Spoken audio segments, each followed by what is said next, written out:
Bottles all over the place. And we'll see just two little fights break out here as Wadafucker goes in onto Chessie. He has a haste rune deployed or back to safety, but Wadafucker is going to live up to his name and go for it. He'll connect with a Dragon Tail. In comes StarLadder. Uh-oh. Now Chessie's there with the silence. Wadafucker, he'll die to the tower. He bites off more than he can chew. Misery coming in. He's going for StarLadder. Now he's more forward from the puck. Will he jaunt to it for the kill? No, he won't. He'll get left behind. He gets caught by the Light Strike Array, and down she goes. That'll make it a 1-for-1. 1-for-1 indeed, but the Dragon Knight for an exchange makes it a worthy trade for Alliance indeed, and it leaves an open bottom lane for Loda to just continue to beat on these creeps. And being a Naga, that is a bit scary. Loda's a guy who knows how to farm up quite significantly. There he goes. He's going to get the Bastion complete, so he is going to go with the Aquila build. We could see that segue into the drums, and then from there on out, go with your typical cookie cutter radiance, I imagine. Yeah, definitely. And just keeping about on point with the Spectre, both of them performing very well. Mantis getting interrupted a little bit more by Bulldog than Loda is by the Magnus, but all things considered, out from the Dire as the Familiars lay into it with the Siege creeps here. I think they will be able to find a tower kill, though, and they get denied as Wadafucker comes in. Lena gets the denial. Wadafucker brings down one of the Familiars, but they'll use it as bait as Bulldog breaks over the tree line, and well, that'll be the end of the Dragon Knight. Now StarLadder coming in, looking for the biggest RP of his life. He'll find it on 2. Big damage out on the Misery and Bulldog as Lena's there to follow up, but the Dream Coil on 4. Ake stands his ground, will get taken down. Chessie counting his blessings here, looking for the opening. Could finish off StarLadder, but will play it safe and stays on the high ground. So another one of the kidnapping of Reeds. Let's go to the high ground, my friend. Brings him on up and looking to take him down with ease. Ogre with nowhere to go to get away from this one, but Mantis to clean up a kill on both supports right now as they look to counter back. Looking to push on forward. It is. Look at StarLadder. He's trying to get on a hunt here, getting up with Loda, but he can't quite catch up.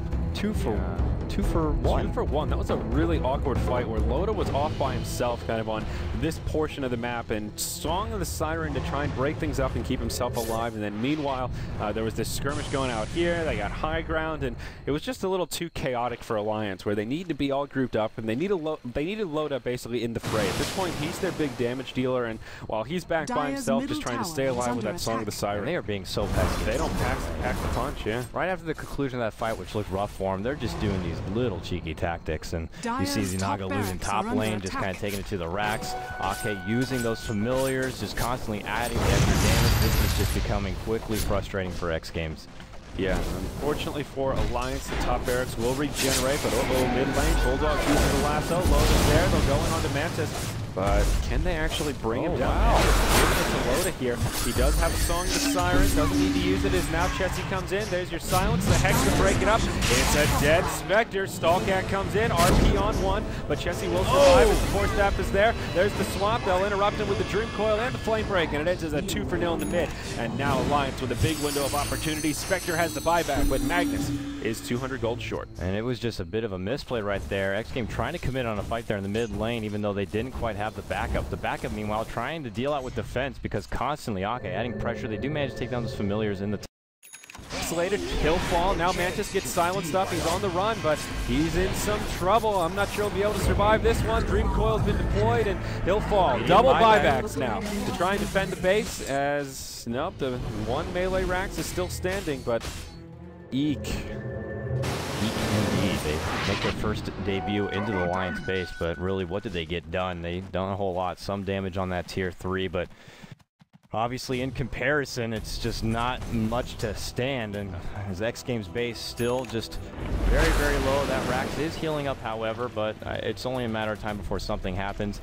This is looking like the beginning of the end. Taunt once more from Spectre. StarLadder's still alive, but only for a few seconds longer. Down she goes, and the Throne did take a little bit of extra damage during that skirmish. Now Loda pressing forward. They still have Aegis, and she is the opportunity. So Magnus, no buyback. DK, no buyback. And it will be a 4v3 on the field with Aegis and Cheese. I think this is the end. The coil there. I mean, they have the glyph, but really with only Mantis to stand and trying to hold them out, I don't think it's going to be possible here. Loda trying to divert the attention elsewhere, but that leaves the creeps to move on in. And well, there's your glyph, but yeah, this is going to be it, folks. And there's your cheat. That was a long one. 65 minutes. Alliance had a very strong game, but very surprising performance coming out from xGame, the team that's pitted last right now in StarLadder, really giving Alliance a run for their money in that one, and what turned out to be quite the rat race. Yeah, and that's been kind of the story of this patch. We saw it from Fnatic yesterday. They were upset by Cleave, who were in last place, and that win actually pushed them up a couple of notches. So, well, things getting interesting. Now, we'll have a very quick break here, as that was a long game to get things started. It will be Alliance versus Fnatic coming up next. So we got a good one on our hands. And stick around, guys, because plenty more Dota 2 action coming your way for this day of StarLadder EU coverage.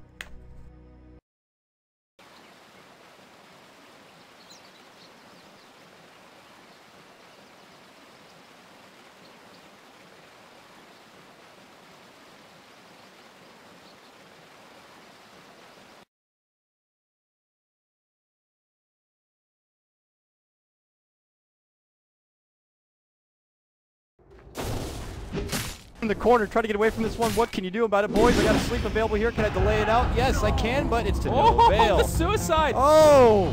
Oh, Boogie with the plays. Bulldog was hasted up, thought that was a guaranteed kill, but the nightmare right there for the denial. Beautifully done by Fnatic.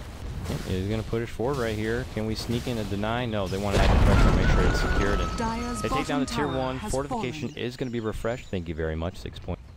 And they will opt to pull back now instead. Back in that mid lane, we got Hani. He's got 1k. Make some space for Fnatic in the top lane to pressure the tier 1 tower. Now the glyph has already been used. That'll be turned up by Hani. He's ready to duel.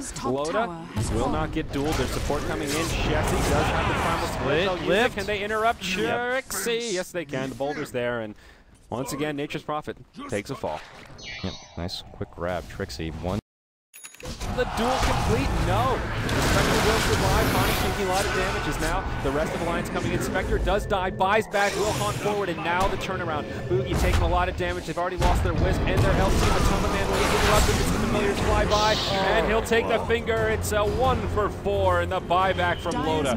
More than worth it. That misery Earth Spike on the jump in was MVP that fight, if I had to say, locking 3 of them in place. Only, Hani would have definitely benefited from making that extra damage in that duel and then being able to move on to the remainder of the fight. But man, they get blocked instantly, and all this severe stun and lockdown from the side of Alliance clearly paying off in 2 back-to-back fights.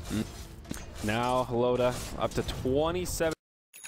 Following his death, come with me, just walks into it, tethers across the way, and will connect with Matumba Man. It won't be enough to ensure his survival. Another nice stun from Misery, a triple kill from Shessie. They will secure the kill on the Loda, but he'll die. He'll buy back. That'll be a haunt into the fight. It'll be a dieback from Trixie. Shessie still alive, and ultra kill. Matumba Man, the lone survivor. Wait for him over the tree line, and he may yet survive, but an obvious victory for Alliance there. A couple of buybacks deployed. Hani will use one towards the end of that. Fight for Alliance. They want to get all 5. Rampage! There it is, boys and girls! Rampage coming out from Chessie, putting on a clinic. Come with me. That's a 6 takedown. Hani wants to try to make a duel happen. Oh my God! Rampage. Oh no! And Loda wins the duel. He gets the plus 14 damage. Fnatic going a little too. We only live once, boys. We better hop in here and make it happen. You and the captain. 7 for none. Woo. I believe at the end they lost their Spectre. He bought back. Okay. So 7 for 1, Coddle Guy. Don't get too excited. Oh, I'm sorry. Fnatic used 3 buybacks that time, 2 of which were back. Into the bottom where pretty much the lone structures are standing, given there's 1 Rax there at the top lane, but this could be it. And I don't know how many times I've said that thus far, but Alliance. No, this is the really bad one. Trixie down for 80 seconds. He has their Hex. He has a big portion of their damage. I don't think they can hope to take a good team fight without their Prophet or their Wisp for that matter. Misery to lead up the front right here. If he can get a good jump in and some sort of catch off, might be able to burst down the top, but they don't really have much as far as defense. And clearing out these waves of creeps and the wealth of familiars and all these creeps and critters moving on forward. There's your Rax. It's going to fall right here. I would imagine they don't GG call could be coming. They don't even lift it. Yeah, there's nothing you can do. Just a melee barracks standing, and Hani, he's trying to split push. He's trying his hardest, but there it is. Mega creeps going to be pulled out here, and but this looks to be it. Alliance are going to be picking up another win, and going to be 2 for thus far. Got 2 more games to play out. The top lane going to be caught up there at the end. Continuation of that godlike streak coming out from Loda as it's him and Chessie. performances coming out from them, just ultra domination by their part. So Alliance, 2 more games to play today, off to a fantastic start, going 2-0. First game was a little bit closer and a bit more girthy, but this one, it was pretty much their game to take. Ever since that one Roche engagement, there was just no letting up from them. Yep, Trixie, he's saying something, but Loda just hits him with a Kale. Calm down, son. Calm down. Good stuff, though. Alliance really looking good today. As you mentioned, Coddle Guy. We'll have another pretty quick break here. We've got our next game of Alliance versus Compass Gaming right around the corner, scheduled to start about 3 minutes ago. So we'll hop right into that lobby, and then after that, we'll have a break. We'll have about an hour to get a little bit of lunch in us, think about things, and then it'll be Alliance versus the Hellraisers. Round off our coverage today. So stick around, guys. One more game coming up before the long break.